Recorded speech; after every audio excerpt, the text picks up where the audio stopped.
What happens when Hollywood's most legendary tough guy walks into a den of daytime television hosts who think they can push him around? Well, you're about to find out, and trust me, this is one confrontation you won't see coming. Clint Eastwood, the man who made careers out of staring down bad guys and delivering justice with a whisper, found himself face to face with Joy Behar in what started as a routine promotional appearance, but quickly spiraled into television chaos. Before we dive into this explosive encounter, make sure you hit that subscribe button and drop a comment below, because this story is going to leave you speechless. The cameras rolled live, and Whoopi Goldberg smiled warmly at their guest. "Ladies and gentlemen, please welcome the legendary Clint Eastwood," she announced as the studio audience erupted in applause. Eastwood nodded politely as he settled into his chair, his weathered hands resting calmly on the armrests. "Thank you for having me," he said in that unmistakable gravelly voice. "So Clint, tell us about your latest project," Whoopi continued, keeping things light and professional. "What drew you to this particular story?" "Well, it's about second chances," Eastwood replied thoughtfully. "Sometimes people deserve another shot at redemption, even when society has written them off." Sarah Haynes leaned forward with genuine interest. "That's such a beautiful theme. How do you choose which stories to tell at this stage in your incredible career?" "I look for truth," Eastwood answered simply. "Stories that say something real about the human condition. Hollywood's got enough fantasy." The conversation flowed naturally for several minutes, with Eastwood sharing insights about his directing process and working with actors. The studio audience was clearly captivated by his presence and wisdom. But Joy Behar had been unusually quiet, sitting back in her chair with a knowing smile. She had been waiting for her moment, and now she saw it. "Clint, can I ask you something?" Joy interjected, her tone shifting noticeably. "You talk about truth and redemption. But don't you think some of your past comments about certain political figures might contradict that message?" The temperature in the studio seemed to drop several degrees. Whoopi shot Joy a warning glance, but it was too late. Eastwood's eyes narrowed slightly as he turned to face Joy directly. "Which comments would those be, Joy?" "Oh, you know," Joy said with false sweetness. "Your support for politicians who shall remain nameless but who have made some pretty questionable statements about women and minorities." "I don't recall making any statements that disparaged women or minorities," Eastwood replied evenly, his voice carrying that familiar steel edge that movie audiences knew well. "But by association," Joy pressed on, clearly enjoying herself, "don't you think your political endorsements send a message?" The other hosts exchanged uncomfortable glances. This wasn't the direction anyone had planned for the interview to go. Eastwood leaned back in his chair and fixed Joy with a stare that could have frozen water. "Young lady, I've been in this business since before you were born. I've worked with people of every background, every political persuasion, and I judge them by their character, not their party affiliation." "Young lady?" Joy's voice rose an octave. "Excuse me, but I think I have every right to ask tough questions of my guests. And I have every right not to answer gotcha questions from someone who's more interested in creating controversy than having a conversation." Eastwood shot back, his calm demeanor never wavering despite the edge in his voice. Joy's face flushed red. "Gotcha questions? I'm asking about your public statements, Clint. That's called journalism. Is that what we're calling it now?" Eastwood replied with a slight chuckle that somehow made the insult even more cutting. "In my day, journalism involved research and facts, not fishing expeditions." Whoopi tried to intervene. "Let's maybe get back to talking about your film, Clint." But Joy wasn't backing down. "No, I think this is important. You can't just come on television and expect softball questions when you've made controversial political statements." "Such as?" Eastwood's voice remained steady, but his eyes had that dangerous glint that anyone who'd watched his movies would recognize. "Well, there was that whole empty chair thing," Joy said smugly, referring to a political convention appearance from years earlier. "You mean when I used a creative metaphor to make a point about political accountability?" Eastwood replied. "Yeah, I remember that. What about it?" "Don't you think it was a little, I don't know, unhinged?" Joy pressed, clearly thinking she had found her angle. The studio audience was dead silent now. Even the crew members had stopped moving, sensing that something significant was happening. Eastwood leaned forward slightly, his voice dropping to that whisper-quiet tone that was somehow more intimidating than shouting. "Joy, let me ask you something. How many films have you made?" "What does that have to do with anything?" Joy shot back defensively. "Just answer the question. How many films have you directed, produced, or starred in?" "That's not the point. I'm a television host and comedian." "Right. And how many Academy Awards have you won?" Joy's voice was getting higher. "Again, that's not relevant to this discussion." "How about this then?" Eastwood continued, his tone becoming more pointed. "How many careers have you launched? How many young actors have you given their first break? How many stories have you told that actually meant something to people?" "I entertain people every day on this show," Joy replied. But her confidence was clearly shaking. "Do you?" Eastwood asked with genuine curiosity. "Because from where I'm sitting, it looks like you ambush guests and try to create controversy for ratings. Is that your idea of entertainment?" Sarah Haynes jumped in, trying to lighten the mood. "Clint, your films have entertained millions of people around the world. What's been the most rewarding part of your career?" But Eastwood wasn't ready to let Joy off the hook yet. "You know what, Sarah? I'll answer that. The most rewarding part has been working with professionals. People who understand that respect is earned, not demanded. People who don't hide behind a panel of co-hosts to take cheap shots at their guests." Joy's mouth fell open. "Cheap shots? I'm asking legitimate questions about your political views." "No," Eastwood corrected her. "You're trying to create a viral moment for your social media clips. There's a difference between asking about someone's views and trying to ambush them." "I'm not ambushing anyone," Joy protested. "I'm doing my job." "Your job is to interview guests about why they're here?" Eastwood replied calmly. "I came here to talk about a film I'm proud of, a story about redemption and second chances. You want to talk about politics and create drama." Whoopi made another attempt to steer the conversation. "The film does sound fascinating, Clint. Can you tell us about the main character?" "It's about a man who's made mistakes," Eastwood said, his eyes still locked on Joy, "but who's trying to do better. Sometimes the biggest obstacles aren't the ones in front of you, but the people who want to keep you defined by your past instead of letting you grow." The metaphor wasn't lost on anyone in the studio, least of all Joy, who was clearly getting more agitated by the minute. "That's a beautiful message," Sarah said, clearly trying to keep things on track. "Redemption is such a powerful theme in storytelling."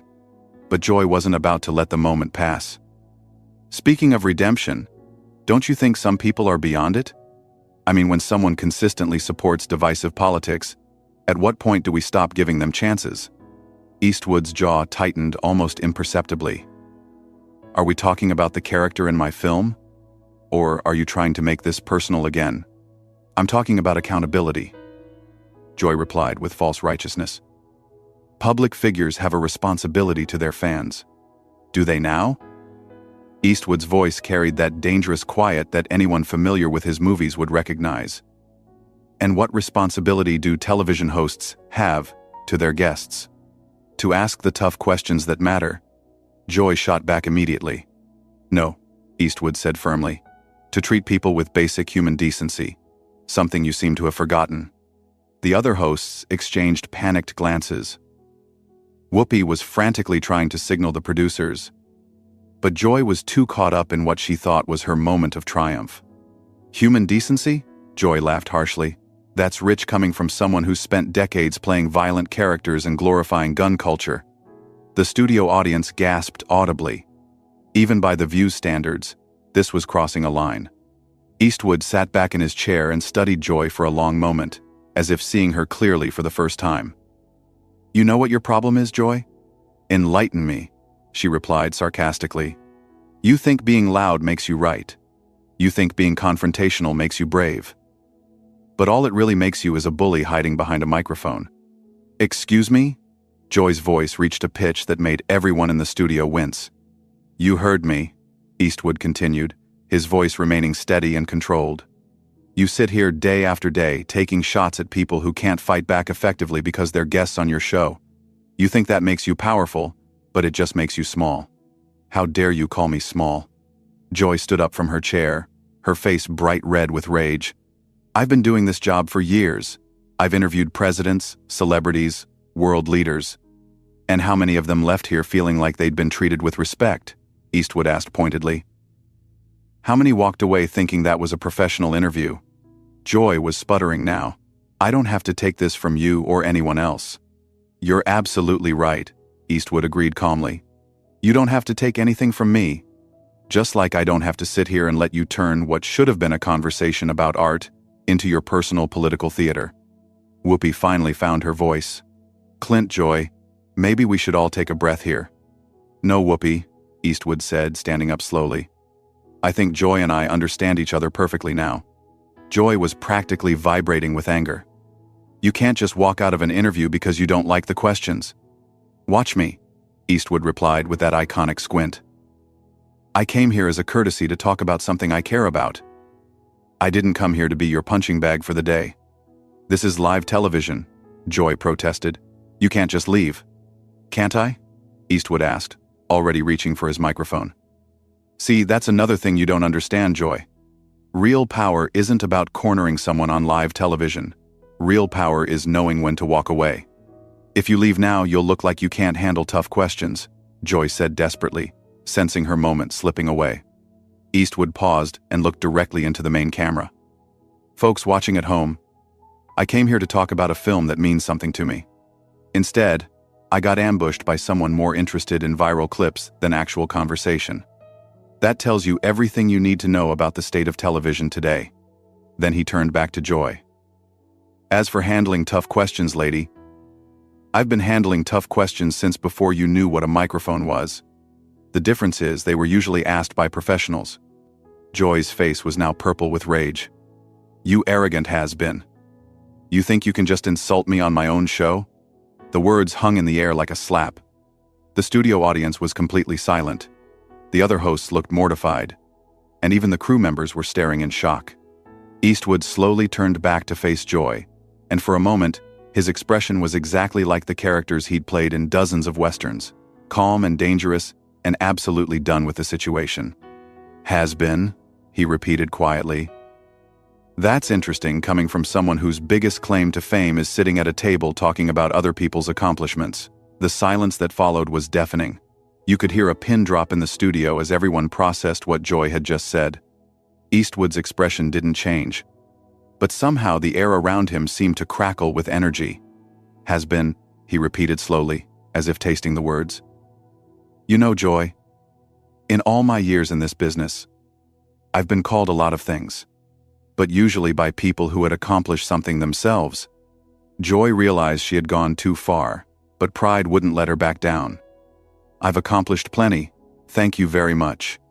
"Have you?" Eastwood asked, his voice dropping to that whisper that was somehow more terrifying than screaming. "Let's see. You've managed to insult how many guests over the years? Created how many controversies? Destroyed how many interviews that could have been meaningful conversations?" "I ask the questions that need to be asked," Joy replied, but her voice was shaking now. "No," Eastwood corrected her. "You ask the questions that get you attention. There's a difference between journalism and performance art, and you seem to have forgotten which one you're supposed to be doing." Whoopi made one final desperate attempt to salvage the situation. "Clint, maybe we can start over. Joy, why don't you apologize and we can get back to discussing the film?" Joy whirled on Whoopi. "Apologize? For what? For doing my job?" "Your job," Eastwood interjected, "is supposed to be entertaining and informing your audience, not attacking your guests for sport." "I wasn't attacking you," Joy protested weakly. Eastwood laughed, and it was not a pleasant sound. "Lady, I've been in actual combat. I know what an attack looks like. The difference is, when someone attacked me in the service, at least they had the courage to do it to my face instead of hiding behind a television show format." The other hosts were now openly staring at Joy with expressions ranging from embarrassment to disgust. Sarah looked like she wanted to crawl under the table. Even the studio audience was shifting uncomfortably in their seats. "You think you're so tough," Joy said, her voice breaking slightly. "Well, let me tell you something, Mr. Eastwood. This is my house. These are my rules. And if you don't like my questions, you can leave." Eastwood smiled, and it was the coldest smile anyone in that studio had ever seen. Your house? Your rules? You know what, Joy? You're absolutely right. This is your house. And that's exactly the problem. He stood up fully now, towering over the seated panel. In your house, guests get ambushed. In your house, disagreement means disrespect. In your house, creating drama is more important than creating understanding. Well, congratulations. You've built yourself quite a house there. Joy was practically sputtering. If you think you can just waltz in here and lecture me about television, you've got another thing coming. I'm not lecturing you about television, Eastwood replied calmly. I'm pointing out that what you do isn't television. It's a circus, and you're the head clown. The gasp from the audience was audible. Even by daytime television standards, this was unprecedented. How dare you? Joy shrieked, completely losing any pretense of professionalism. How dare you come on my show and insult me like this? Your show? Eastwood looked around at the other hosts. Funny, I thought this was supposed to be a panel show with multiple hosts.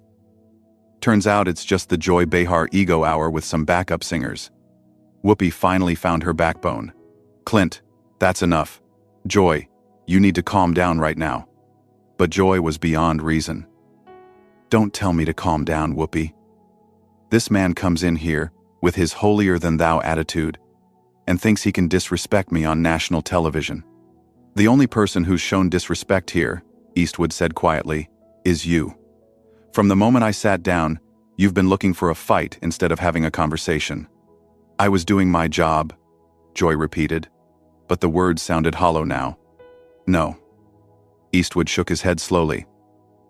Your job would be asking me about my work, my process, maybe even my opinions on things related to filmmaking. Your job would be making your audience feel like they learned something or were entertained by something worthwhile. He gestured toward the cameras. Instead, you've spent the last 20 minutes trying to embarrass a guest who came here in good faith, and you've succeeded in embarrassing yourself and your show instead. Joy looked around desperately for support, but found none. The other hosts were studiously avoiding her gaze. The audience was clearly on Eastwood's side, and even the crew members were shaking their heads. Fine, she said finally, her voice cracking. If you don't want to answer real questions, then maybe you shouldn't be doing interviews. Eastwood was already removing his microphone, but he paused at those words. Real questions? You want to know what a real question sounds like, Joy? He looked directly into the main camera again. A real question would be, what drives you to keep making films at your age?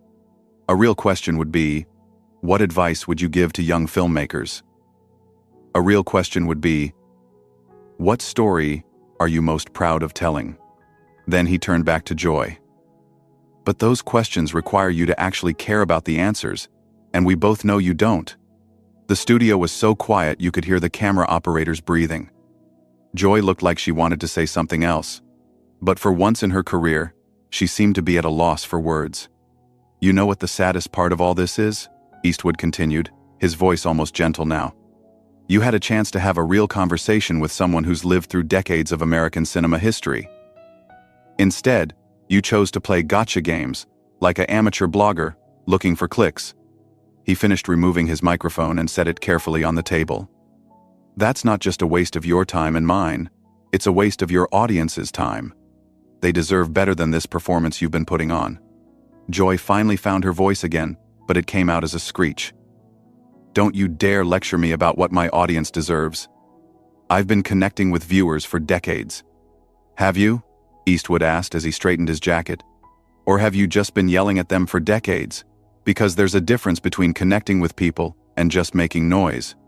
The producers were frantically signaling from behind the cameras, clearly trying to figure out how to handle this unprecedented situation. This was live television, and their biggest guest was walking out after completely dismantling one of their hosts. Security, Joy called out desperately. Get security. Eastwood laughed genuinely for the first time since the interview began. Security? What are they going to do, Joy? Arrest me for hurting your feelings? He looked around the studio one more time, taking in the stunned faces of everyone present. You know, I've been in this business for over 60 years. I've worked with the best directors, the finest actors, the most professional crews in the world. And in all that time, I've never encountered anyone quite like you. Is that supposed to be a compliment? Joy asked sarcastically, trying desperately to regain some control of the situation. Take it however you want, Eastwood replied. But just remember, when people talk about this interview tomorrow, they're not going to be talking about your tough questions or your journalistic integrity. They're going to be talking about how you completely lost your composure and embarrassed yourself on live television. With that devastating final blow, Clint Eastwood walked calmly toward the studio exit, leaving behind a panel of stunned hosts, a shocked audience, and one completely humiliated Joy Behar, who was still trying to figure out how she had lost control so completely. As the studio doors closed behind him, the cameras captured Joy's face, red with rage and embarrassment, while the other hosts sat in stunned silence, knowing they had just witnessed television history, but not the kind anyone would want to be remembered for. So there you have it, folks. What started as a routine promotional interview turned into one of the most explosive confrontations in daytime television history. Clint Eastwood proved that even in his 90s, he's still the fastest draw in Hollywood, except this time his weapon was words, not bullets. Make sure to subscribe for more incredible stories like this one, and let me know in the comments, do you think Joy Behar finally met her match?